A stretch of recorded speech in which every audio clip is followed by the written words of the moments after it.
কাপড়ের কাপড় মাথায় অনেকের জি জি, আমরা তো এটা নিয়েই আসছি যে আমাদের যদি জাতীয়করণ না করে এখানেই আমরা মৃত্যুবরণ করবো, এখান থেকে আমরা সরবো না। আবার একটু বলবেন, কি বললেন? বলছি এখানে আমরা মৃত্যুবরণ করব যদি আমাদের দাবি দেওয়া না মেনে নেওয়া হয়। আমাদের দাবি একটাই, শুধু জাতীয়করণ, তেমন কোনো দাবি নাই, শুধু একটাই, যদি লিখিত দিয়ে দেয় আমাদের জাতীয়করণ করে নিই, আর কোনো কিছুই না। আপনি কোথা থেকে আসছেন? আমি রাজবাড়ী সদর থেকে আসছি। এই যে এতদিন আসলে দাবিটা নিয়ে এর আগেও আমরা অনেক বছর আসছি, কিন্তু আমাদেরকে এখানে বসতে দেওয়া হয় নাই, আমাদেরকে লাঠি চার্জ করে খেদাই দেওয়া হয়েছে, এখানে বসতে দেয় না, পুলিশ আমাদের অনেক হেনস্থা করা হয়েছে। বাট আমরা যখন সরকার ছিল, শেখ হাসিনা সরকার ছিল, তখন তো আমরা 12 সাল, 14 সাল, 16 সাল, 18 সাল অনেকবারই আসছি, কিন্তু আমরা কোনো ফলই পাইনি। যে কারণে এখন যেহেতু বৈষম্য বিরোধী সরকার, তো আমরা চাচ্ছি এখন যদি এটা হয় তাহলে ইনশাল্লাহ হবে, আর না হলে কোনোদিনও হবে না। নসেদ, থ্যাংক ইউ আপা।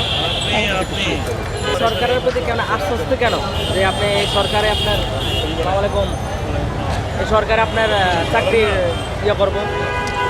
কারণ এটা বৈষম্য বিরোধী সরকার, এই জন্য তার প্রতি আমাদের বিশ্বাস আস্থা আছে। এই কারণে, কারণ আমাদের আগের যে সরকার ছিল সে আমাদেরকে কথা দিয়েছিল, বাট সে আমাদের কথা পূরণ করে নাই, সে আমাদের কথা দিয়ে কথা রাখে না। আমাদের যে আইনমন্ত্রী ছিল সে আমাদের কথা দিয়ে কথা রাখে নাই। তো তাহলে আপনি যা মনে করতেছেন যে এই সরকার হইলে আপনার সাকসেসফুল হইব না? ইনশাল্লাহ ইনশাল্লাহ ইনশাল্লাহ। আর সরকার যদি না থাকে এজন্য তো কোনো আর এইবার হলে হবে, আর নাহলে কখনোই হবে না, কবে হবে না। যদি না হয় তখন কি করবেন?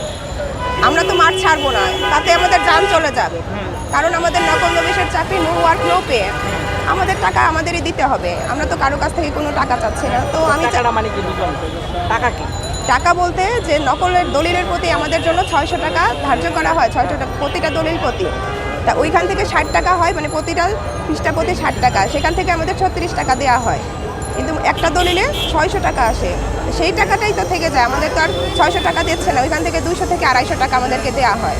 তো আমাদের টাকাটা কোষাগারে রয়েই গেছে। সেটাই আমাদের কথা যে আমাদেরকে জাতীয়করণ করলে আমাদের টাকাই আমাদেরকে দেওয়া হবে, অন্য কিছুই না। তাদের নিজস্ব খাত থেকে কিছুই দেওয়া হবে না। মানে আপনারা এখানে তো অনেক দিন ধরে আন্দোলন করছেন, 24 দিন নাকি? 24 দিন। ধরনের কোনো পাইছেন, মানে কোনো বার্তা পাইছেন আপনারা? হ্যাঁ, আমার ভাইরা গেছে, বড় ভাইরা একটা চিঠি নিয়ে গেছে, আজকে দেখা যাবে বিকেলে আমরা শুনবো যে কি হয়। আর যদি কোনো কিছু না হয় আমাদের আরো কঠোর কর্মসূচি করা হবে আর কি, পরবর্তীতে যাওয়া হবে। আপনারা কাজ করতেছেন না, বিকল্প কোনো পদ্ধতিতে এই কাজ চলতেছে কিনা?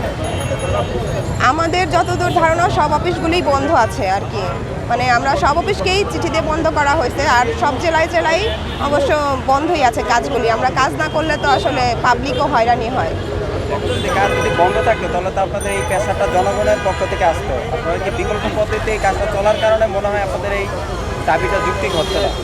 আমাদের দাবিটা যৌক্তিক না, আমাদের দাবিটা যৌক্তিক, কিন্তু কিছু কিছু অসাধু মানুষ যাদের ক্ষতি হচ্ছে এইটার জন্য, আমাদের জাতীয়করণ করতে যাদের ক্ষতি হবে তারাই আসলে আমাদেরকে বাধাপ্রাপ্ত দিচ্ছে।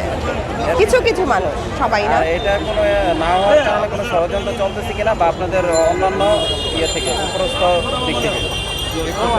এখন এটা আসলে বড় ভাইরাই ভালো বলতে পারবে, মানে তারা এই সম্বন্ধে জানতেছে, তাদের সাথে কথা বলতেছে। তো আমি আসলে যতটুকু জানি ততটুকুই আপনাদেরকে বললাম আর কি, যে আমাদের মধ্যেই কিছু আসলে অসাধু মানুষ আছে যারা এই কাজটা দিকে বাধা দেওয়ার চেষ্টা করতেছে। আসলে ইনশাল্লাহ তারা অবশ্যই সফল হবে না আর কি। আমাদের দৃঢ় বিশ্বাস যে আমাদের যে প্রধান উপদেষ্টা, তারপরে আসিফ নজরুল স্যার, অবশ্যই যখন তারা বৈষম্য বিরোধী, সে আমাদের ভালো কিছুই করবে। বৈষম্য বিরোধী তারা তো আমাদের বৈষম্য থেকে দূর করবে না, এটাই।